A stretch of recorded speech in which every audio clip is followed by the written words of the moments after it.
Oh. Kumusta yung celebration na eh? Okay naman. Yung naipangako ko kasi sa kanya yun eh. Basta nag-debut siya, awa ni Lord eh. Nagpasalamat na rin sa halos apat na taon na nakasurvive siya. Yeah. Kaya naipangako ko. Ganong panahon, pag nag-debut ko siya. Napaano po yung sugat nyo? Nabagsakan ako nung kahapon, nung nag-aayos ako dyan. Okay. Kumusta? Okay.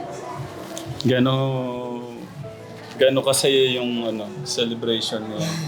Masaya naman po. Dumating po yung mga tita namin na mga kamag-anak na madalang lang po diyan. Madalang makita. Parang sumaya ako doon. Yung madalang napunta. Kaya, Kasama din yung mga talagang ini-expect mo. Opo. Ay, ang galing. So, yun lang. Okay no. Magpunta lang po, okay. Kumusta siya, Nay? Kumusta si Kuya Jola natin? ay pumayat na siya eh. Yung kasi, bababa yung... Pero gwapo pa rin. Pumayat na, lagi lang nalalata, nangihingal. Halos 4 years na eh. Mababa yung hemoglobin niya, 70 lang. Sa Lunes niyan, masasalinan ko ng dugo. Dairis, si Doc, pasalinan siya. Mahinang kumain eh. No? Kaya ayan, papayat. Tuloy-tuloy lang. Tuloy yung pag-dialysis niya.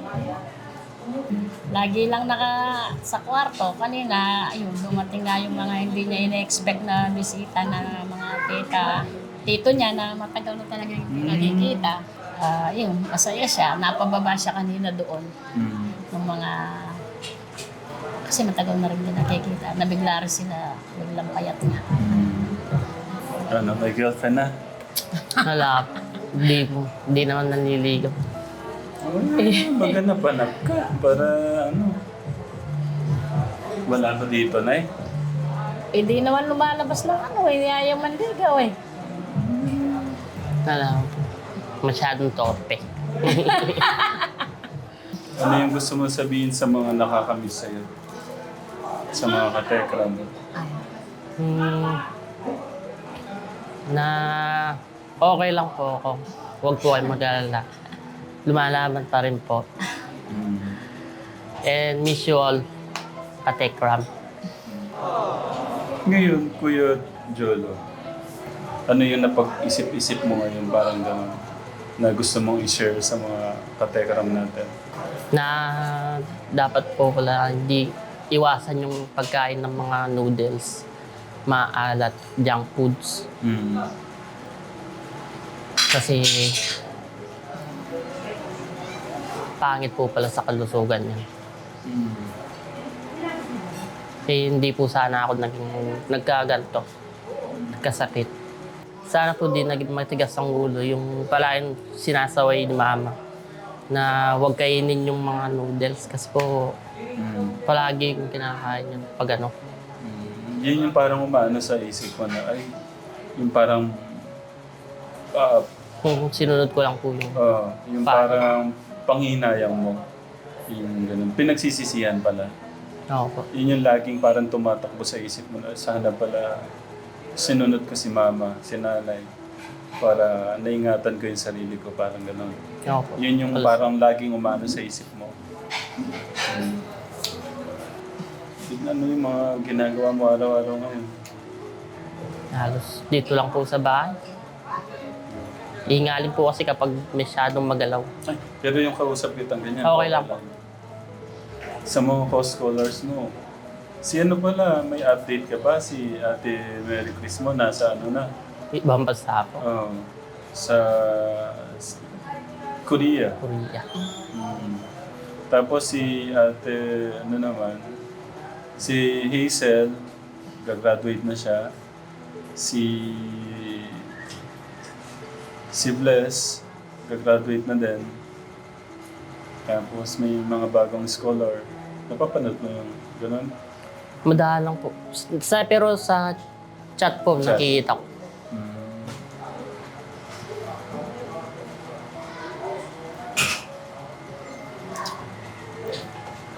Nay, kwento ka naman, Nay. Kumusta tong anak mo? Masyadong tahimik eh. Excited po ba siya itong araw na to? Kahapon, di ba siya nakatulog? Hindi sa totoo lang kasi talagang siya, ano siya, pag maingay, ayaw din niya ng maingay, parang nai-stress siya, ayaw niya ng maraming tao, gano'n. Masyado kasi mahihain. Ako naman, sabi ko, naipangako ko yun na nung nagkasakit siya, awa ni Lord, at dumating yung time na dibo niya, ipagdidibo ko siya kasi nga minsan lang sa buhay ng tao yung gano'n na dumating yung pagkakataon ng dibo, sabi ko. Pero kasi siya, ayaw niya talaga ng yung parang silent type kasi talaga siya. Gusto niya lagi lang siya sa kwarto, gano'n. Pahiga. Kasi yung ano daw, sumasakit yung mga paa niya. Bakit? Wala, dito lang po. Dahil Ayan, kakatayo. kasi sumasakit yung mga paa niya, hindi na niya, Ano yan? Ba't may ganyan siya, Nay? Nagamos ko po yan. Pagtulog. Sa ano din yan, yun din, dala din ng ano niya yan. Yung sakit niya sa bato. Oo. Yung parang pag matagal siyang nakatayo, sumasakit yung mga paa niya. Oo. Kaya ayaw din niyang kanina lumabas naman sandali. Kasi nga nandyan yung mga hindi niya makatagal na masyadong matagal na sumasakit. Yung parang yung, di ba yung mga ugat natin dito, yung muscle natin, parang pag hindi siya, yung parang hindi na siya nakaka-circulate na gano'n, kaya nag-iitim, namamaga yung paa, dalawang paa hanggang dito. Oo. Kaya dala na, side effect na rin, tsaka yung mga ugat niya, lalaki na. Pumayat eh. Pakita mo kasi kay kuya.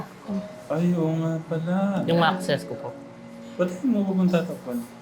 Mamaya ka, talagang pakita mo kay kuya. Ayaw niya kasi, yan ang kinaiyahan niya, kaya ayaw niya lumalabas. Ayaw niya, sabi ko nga, yan importante, yung malakas siya, lumalaban sa ano, talagang gano'n. Ayan, sa katutusok ng karayom niya. Yung sa, ano niya, pistola niya. Kaya sabi ko nga, kaya lagi siyang naka-t-shirt na mahaba yung manggas. Ayaw niya nakikita ng mga tao. Laban lang, ha? Oo. Nahiya siya, kaya lagi lang siya sa bahay. Basta lagi mo lagay dyan, sige. Ha?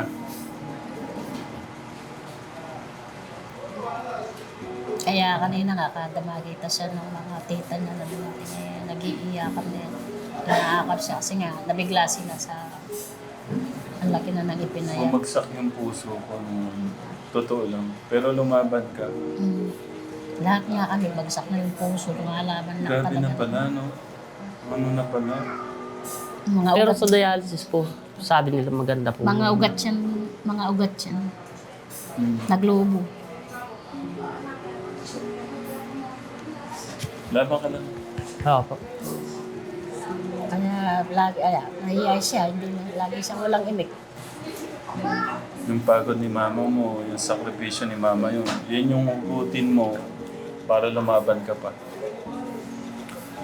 Parang ako din, nalulungkot na rin ako sa nakikita ko sa kanya na mga minsan hindi ko maiwasan, tumutulong na lang yung kuha ko. So matatag ako, kaya pag nakikita ko rin siyang ganyan. Kasi buti nga ngayon, minsan nga may dumarating na dinudugo pa yung ilong niya. Kasi mababa yung hemoglobin niya. Laban lang kasi lumalaban naman siya. Kasama niya kami lumalaban ng pamilya niya. Pero malungkot. Minsan din maiwasan yung tutulong na lang yung huwa mo. Naaawa ka sa kanya. Kaya mga paa niya talagang itim na yan dito. Kaya lagi siya nakasalawal na mahaba. Dati nga nagsushort siya ngayon hindi na. Madalang, pag walang tao, nagsushort siya pag kami lang. Kapag nahiya kasi siya, ewan ko ba't nahiya. Namamaga kasi na nangingitim. May gusto ka bang pabili, Kuya? Wala po. Masyado Halos kasi andyan siya na. mahihain. O request?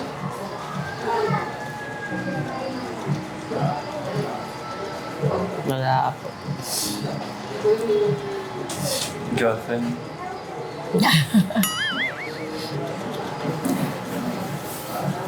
Pero dumarating yung puntong yung hope mo parang napakababa, ganun. Hindi naman po. Hindi naman. Tanggap na. Okay. Good job. Ba't mo nasabi yung tanggap? Ano yung ibig mo sabihin? Na nandito na po. Kaya nga ako, lahat ng gusto niya, gusto ko nga mapasaya siya. Lahat ng gusto niya, kasi hanggat kaya namin, binibigay namin.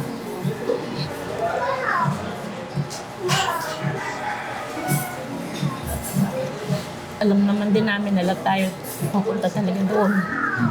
Kaya lang, pag nakikita ko ng kondisyon niya, hindi ko naman din naiwasan na. Minsan, hindi niya nakikita, pero lumuluha ako kung nakatalikod kasi nalawa ako. Tanggap ko rin naman eh, kung ano, kaya nakasakit naman eh. Mm.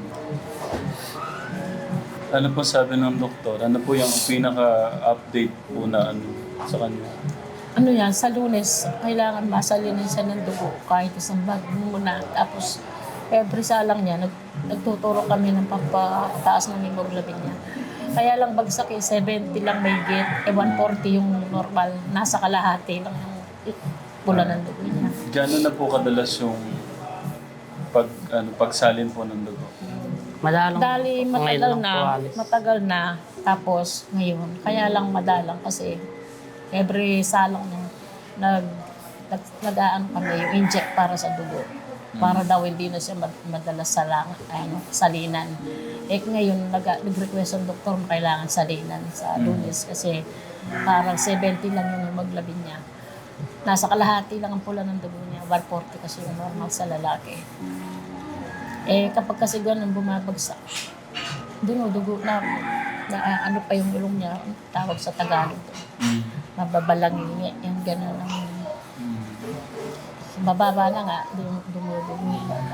Pero sa Lunes niyan, bibili ako ng dugo sa Malolos, masalinan sa kahit isang bag. Pero every salang niya, nagtuturok naman siya ng ano, yung nag-i-inject ng pampapula ng dugo. Tsaka umiinom siya ng pampapula rin ng dugo. Kaya lang, hindi namin alam bakit yung ayaw niyang mag-normal. Pero minsan mababa, ayaw na niyang tumaas talaga doon sa magbalik doon sa kahit masano, 100 o 90 man lang. Na 70, may higit lang 70. Eh sabi kasi ng doktor, kailangan talaga salinan kasi bubulusok na. Hindi siya babagsak talaga. Pag nag-50, 60, 50 na, wala na. Nag-50, 50 talaga. Kaya sabi ko sa kanya, sa Lunes na lang kita masasalinan kasi nga nataon pa na Sabado at Linggo. Sa Lunes, bibili kami ng dugo ng isa. Malolos. Babalik ako sa ano kanina. Sabi mo yung parang ready ka na din, handa ka na din. Wala na talagang, wala nang takot. Wala na po. Ba't nawawala yung takot? Ba't nawala mo yung takot na ready ka na ganun? Ano yung nasa isip mo? Eh, ano lang. Lahat naman po tayo, may time na kukunin ni Lord. Ano na lang po. Medyo nakapaaga lang po siguro. Gano'n. Nga pala, kuya. Ang ating Kuya Jolo. Sa mga makakapanood po nito, ang sakit po ni Kuya Jolo ay CKD po. CKD. Chronic kidney disease. Yung kidney niya. Yung kidney po Parang niya. nag-lapse na yung kidney niya. Talagang hindi na umaandar. Patay na po. Patay na yung kidney. kidney niya. Kaya ang body, kasi yung kidney yung nagsasala ng Di na ating nagpapangsyon. dugo. Hindi na siya nagpapangsyon. Kaya yung dumi na toxic ng dugo niya, inaalis yun sa dialysis, nililinis lang. Opo, meron ako kasing part yung body natin na yung lahat ng dumi ng katawan o toxin ng katawan, siya yung Nagsasala yung kidney. yun yung kumikilos, gumagana. Ngayon, wala na po. Wala na, hindi na maandar yung dalawang kidney niya. Nung kasi umpisa, sabi nung doktor niya, baka nag-ano lang, yung parang nag-failure lang, baka ka 2 buwan mag-dialysis. isasara yung butas niya sa liig, baka magbalik sa normal, bumaba yung hemoglobin niya, ay yung infection niya sa dugo. Eh, mabot na yung ganitong year, hindi naman din bumaba, halos 4 na taon na. Sa mga katekram po natin, gusto ko pong humingi ng tulong. Kung meron po kayong kilala o kayo mismo na parang may nagawa po kayo o may ininom po kayo o kailangan natin gawin para gumaling sa ganitong kondisyon po ni Kuya Jolo. Baka meron pong ano dyan. Kasi para makabasa ko ng comment si nanay kung ano yung pwedeng gawin pa natin na ano. Nakatulong sa... Kasi yung bayata, pinapalitan po ba yan? O wala na pong ganun? Transplant po. Yung transplant transplant. kasi, noon po kasi sinadjust na rin sa amin yan. Kaya lang, hindi ko talaga kaya. Million kasi, million din ang aabutin. Halos almost 2 million or 1.5. Ganun. Pero pa yung kami, siyempre kung lakad-lakad kami sa hospital, balik-balik, yung maintenance niya, gamot. Pero pa yun, opera lang yun. Talagang gusto ko man, parang hindi ko naman din kaya. Talagang gusto ko, kaya lang. Tapos ang hirap ng donor. Ang donor doon tayo So mahirap. wala pang donor yun? Kumbaga yung operation, ano pa lang po pala yan? Operation pa lang yun. Tapos ang donor, kailangan yung may makuha kang... Sabi kasi nung doktor niya, hindi naman pwede sa mga kapatid niya kasi siyempre kung magkapareho sila ng dugo, baka ganun din yung sa kapatid niya, mahina din ang laban sa ganyang sakit. Kasi yung sakit niya na yan, naging parang sa pamilya na yan, yung lolo niya, yung mga kapatid ng lolo niya, lahat namatay dyan sa dialysis na yan. Marami yung tita niya, nag-dialysis din. Parang sa pamilya ba, yung inaano kasi ng doktor kung sa history ng pamilya meron gano'n. Halos lahat sila. Tapos sa namin, si Jolo, yan yung parang naano niya sa mga side ng papa nila. Namana pa. Yung pa yung namana na sakit. Kung sa pag-ano lang naman sa alak, kung nabis hindi pa uminom yan Nung nag-aaral siya, yung si Chiria, tsaka kung minsan, yung mga junk foods. Ganun. Nasabi mo na noodles. Gano'n ka ba kadalas kumain ng noodles nun? Minsan po mga 4 times a week. Mahilig kasi siya sa noodles kahit may ulam. Yun pa din ang gusto. So, kasi ngayon ko na lang din naisip, siyempre, andyan na yan, nalaman ko na bawal yung ganun. Pero nung una, hindi ko naman kasi inisip na maaabot sa ganyan. Siyempre, sinong mag-iisip na 17 anyos magkakaganon siya.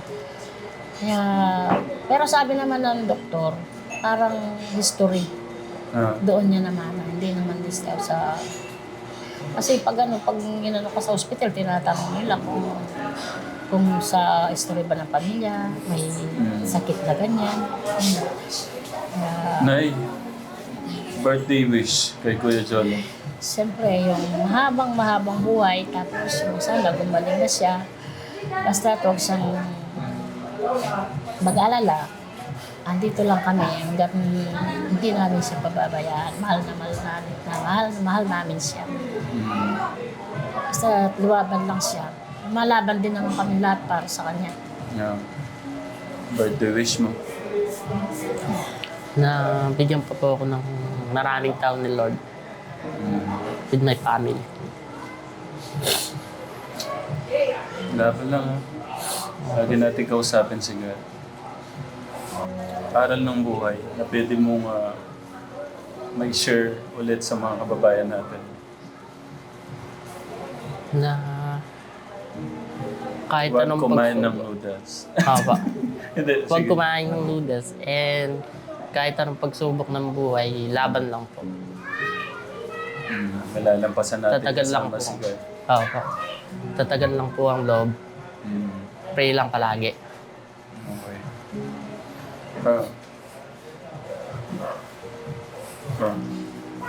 Pang dagdag sa ano. Thank you.